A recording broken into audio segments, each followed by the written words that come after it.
Assalamualaikum warahmatullahi wabarakatuh. Kami dari kelompok 3 Intermediate Financial Accounting yang beranggotakan saya sendiri, Ayu Sulistiawati, Pina Winda, Raisa Miraj, Neng Marni, Padma Puspa, dan Seha Sophia akan membahas atau mempresentasikan tentang ekuitas, saldo laba, dividen, saham treasury, dan penghasilan komprehensif lain. Nah, pembahasan yang pertama akan dibahas oleh rekan saya, yaitu Raisa Miraj. Yang pertama ada saldo laba. Dalam perusahaan terdapat dua sumber utama dari ekuitas pemegang saham, yaitu ada jumlah yang diinvestasikan oleh pemegang saham dan ada jumlah yang didapatkan oleh perusahaan. Nah, nilai yang didapat oleh perusahaan dalam menjalankan roda bisnisnya disebut saldo laba atau earned capital. Earned capital tidak didistribusikan kepada pemegang saham sebagai dividen dan tetap diinvestasikan dalam perusahaan. Lalu selanjutnya ada restriksi saldo laba. Perusahaan dapat mengambil kebijakan untuk merestriksi, melakukan pembatasan, atau mengalokasikan atas penggunaan apropriasi sebagian dari saldo untuk tujuan tertentu. Hal tersebut mencangkup yang pertama, restriksi hukum. Banyak negara yang mensyaratkan perusahaan untuk merestriksi biaya dari saham treasury bagi pembagian dividen. Lalu yang kedua ada restriksi kontraktual. Kontrak utang jangka panjang dapat membatasi penggunaan dari aset pembayaran dividen sebagai bagian kovinen utang, sehingga hal tersebut dapat merestriksi penggunaan saldo laba untuk pembayaran dividen. Dan yang terakhir ada restriksi sukarela, di mana apropriasi saldo laba digunakan untuk tujuan khusus. Materi selanjutnya yaitu dividen. Dividen yaitu bagian laba perusahaan yang telah ditentukan presentasinya untuk didistribusikan kepada pemegang saham. Perusahaan mengeluarkan dividen berdasarkan keputusan yang diambil dalam rapat umum pemegang saham atau RUPS.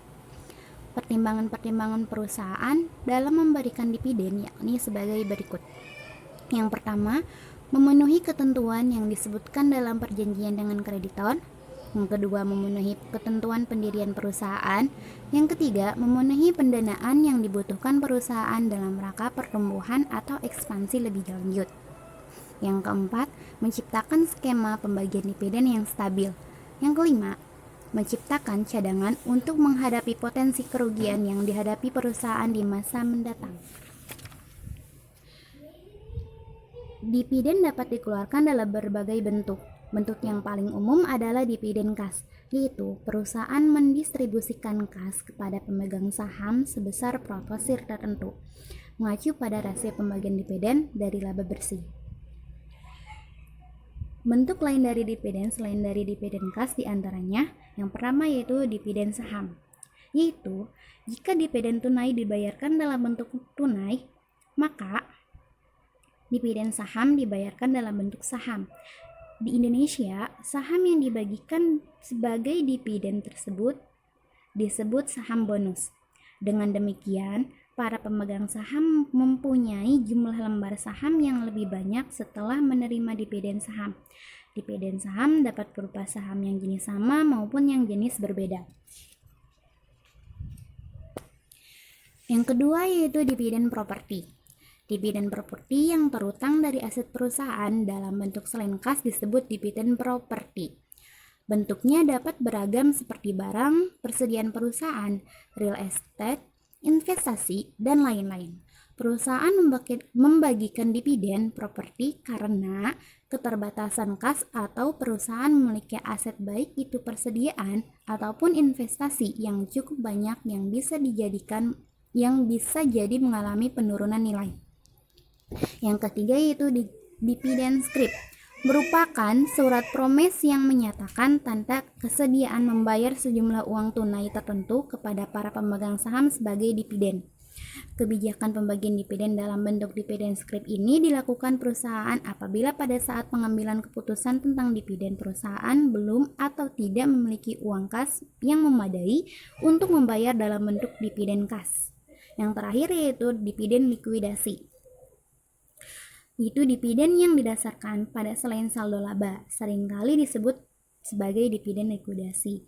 Karena dividen ini tidak didasarkan pada laba dan menurunkan jumlah modal di setor perusahaan.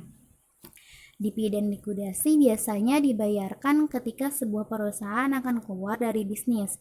Jika sebuah perusahaan mengklaim kebangkrutan atau akan berhenti operasi bisnis, maka perusahaan akan melakukan pembayaran kepada pemegang sahamnya. Pemecahan saham. Pemecahan saham merupakan peningkatan jumlah saham beredar dengan mengurangi nilai nominal saham. Tujuan dari strategi pemecahan saham adalah untuk menurunkan harga pasar per saham agar saham yang beredar tidak terlalu tinggi harganya. Yang kedua, likuiditas saham dapat meningkat. Contoh dari pemecahan saham. Diketahui perusahaan PT Mayora Indah Tbk dengan kode saham Mayor akan melakukan pemecahan saham pada tanggal 3 Agustus 2016 dengan rasio pemecahan unit saham 1:25.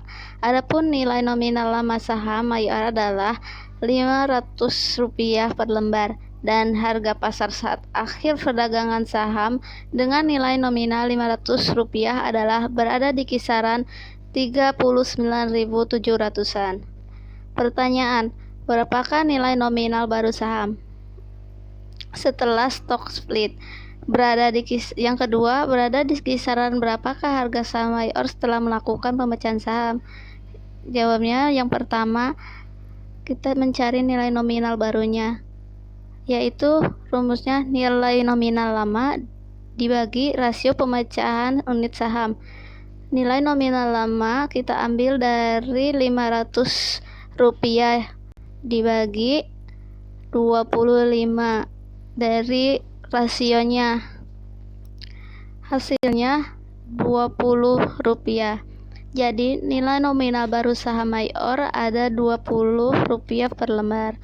Yang kedua, kisaran harga saham. Rumusnya harga pasar saham dibagi rasio pemecahan unit saham.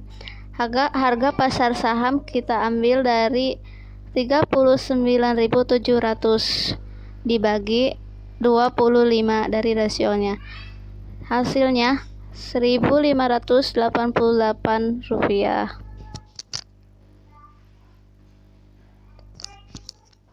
Selanjutnya, saham treasury. Saham treasury merupakan saham perusahaan yang telah dikeluarkan oleh perusahaan dan kemudian dibeli kembali. Beberapa alasan perusahaan melakukan hal tersebut adalah: pertama, untuk memperkecil pajak. Yang kedua, untuk meningkatkan laba per saham dan pengembalian atas ekuitas. Yang ketiga, mengurangi jumlah pemegang saham. Yang keempat, membentuk pasar bagi saham. Yang kelima, saham akan dijual kembali kepada karyawan perusahaan atau saham akan dibagikan sebagai dividen. Yang terakhir, saham akan dikeluarkan dengan surat-surat berharga perusahaan. Selanjutnya akan dibahas oleh teman saya. Selanjutnya, pembelian saham treasury oleh BUMN. Pada saat krisis global mulai menerpa Indonesia pada semester 2 tahun 2008 yang lalu, indeks bursa efek Indonesia anjlok sebesar dari 2.830 per tanggal 9 Januari 2008 menjadi 1.352 pada penutupan 30 Desember 2008 alias hampir 50%. Harga-harga saham berguguran termasuk perusahaan besar yang masuk dalam kategori blue chips. Jadi blue chips itu adalah sebuah istilah dalam pasar modal yang mengacu pada saham dari perusahaan besar yang memiliki pendapatan stabil dan liabilitas dalam jumlah yang tidak terlalu banyak. Kemudian, harga saham PT Astra Internasional misalnya turun dari level tertinggi pada 9 Januari 2008 sebesar 29.600 hingga menjadi 7.100 pada 29 Oktober 2008. Pun juga beberapa BUMN yang dikenal kuat dan tangguh seperti PT Telekomunikasi Indonesia dan PT Timah. Kala itu, untuk mendukung upaya pemulihan pasar, Menteri Negara BUMN Dr. Pitik Sofyan Djali meminta agar BUMN tersebut melakukan pembelian saham sendiri. Selain untuk memulihkan kepercayaan pasar, juga untuk menunjukkan bahwa kinerja BUMN masih baik dan keseriusan dalam menghadapi krisis global ini kemudian menjadi berkah tersendiri.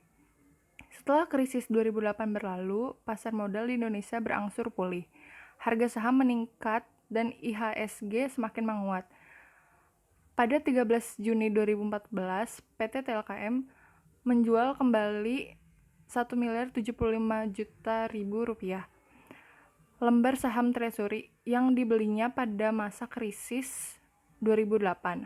Hasilnya dari rata-rata harga saham treasury 1.832 per lembar, PT TLKM berhasil menjual kembali dengan harga Rp2.405. Nah, selanjutnya saya akan menjelaskan materi tentang penghasilan komprehensif lain.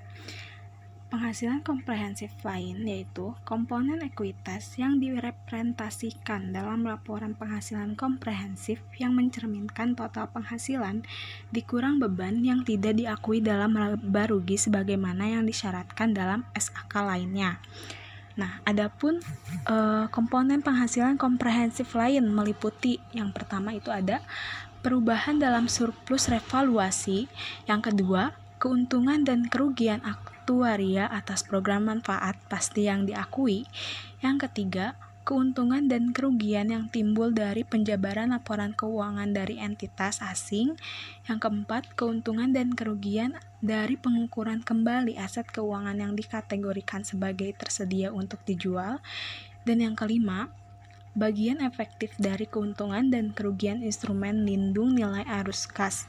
Sekian yang dapat saya sampaikan, materi selanjutnya akan dijelaskan oleh rekan saya. Ekuitas, saldo laba, dividen, saham treasury, dan penghasilan komprehensif lain. Jadi selanjutnya ada pengakuan dan pengukuran saldo laba. Akumulasi laba perusahaan yang tidak didistribusikan sebagai dividen dan ditahan oleh perusahaan untuk direinvestasikan dalam bisnis perusahaan atau dapat pula digunakan untuk membayar hutang. Jadi ada cara menghitung saldo laba, yaitu dengan saldo laba sama dengan saldo laba awal ditambah laba rugi bersih dan dikurangi dividen. Pengakuan dan pengukuran dividen. Dividen kas. Ketika perusahaan mendistribusikan labanya dalam bentuk dividen kas, maka terdapat dua pencatatan jurnal, yaitu pada tanggal pengumuman dividen, yaitu mengakui adanya utang dividen dan pendebitan saldo laba, dan pada tanggal pembayaran, yaitu ketika perusahaan melakukan pencatatan atas pembayaran dividen dan pendebitan utang dividen yang telah diakui sebelumnya.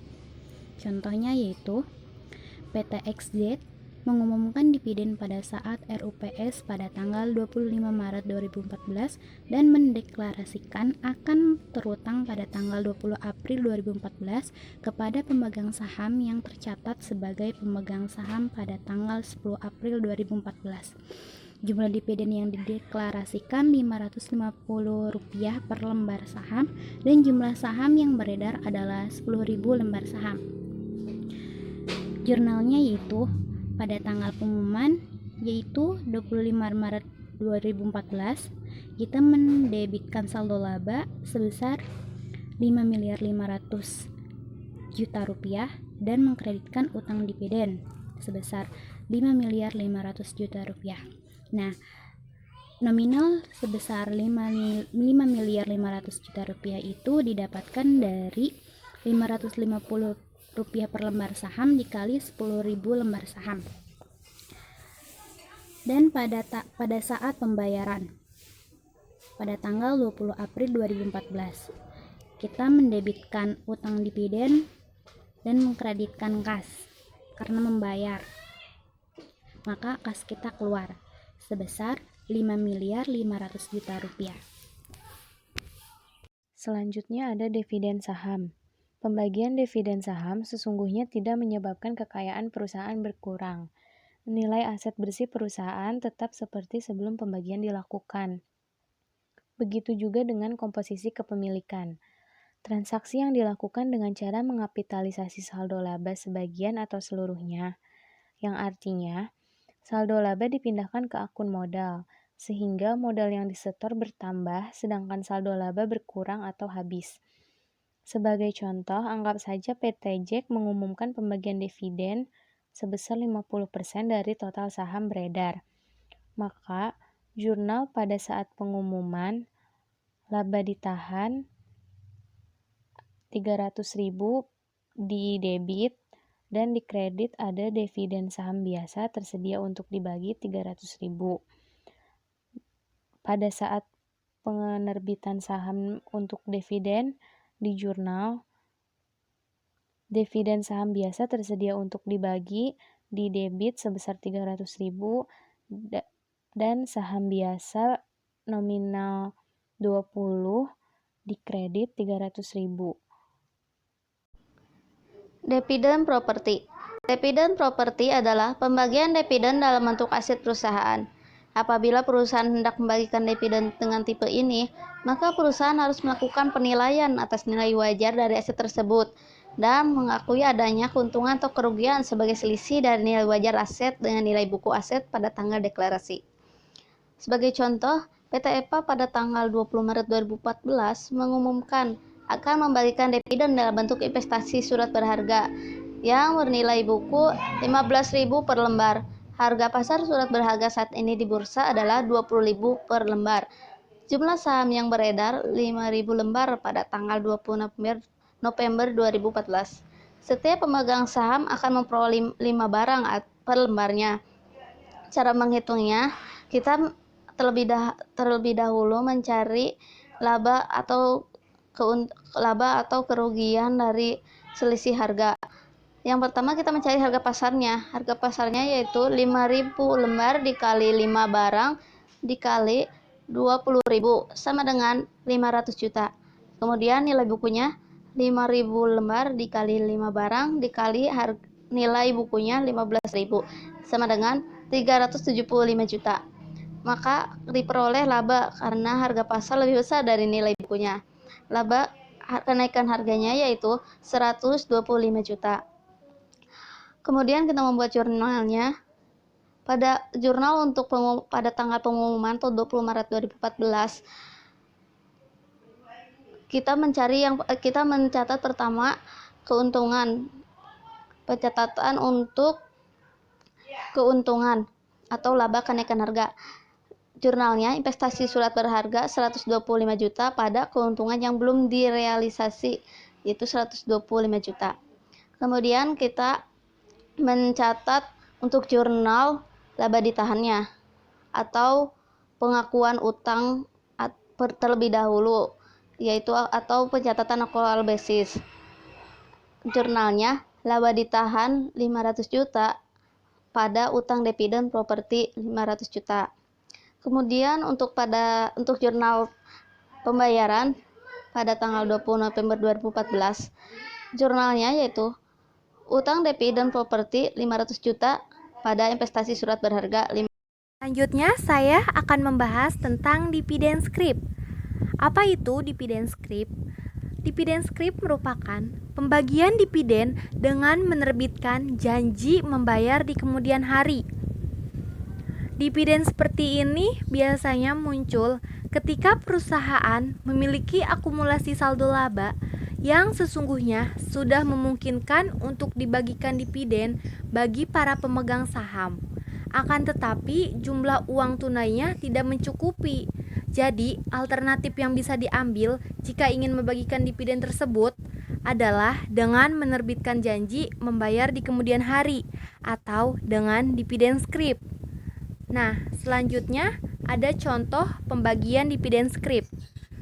Sebagai ilustrasi, pada tanggal 1 Juni 2015, PT CDA mengumumkan pembagian dividen berupa dividen scrip berjangka waktu 3 bulan sebesar Rp100 per lembar untuk 3 juta lembar saham yang beredar. Tingkat bunga adalah 10% per tahun.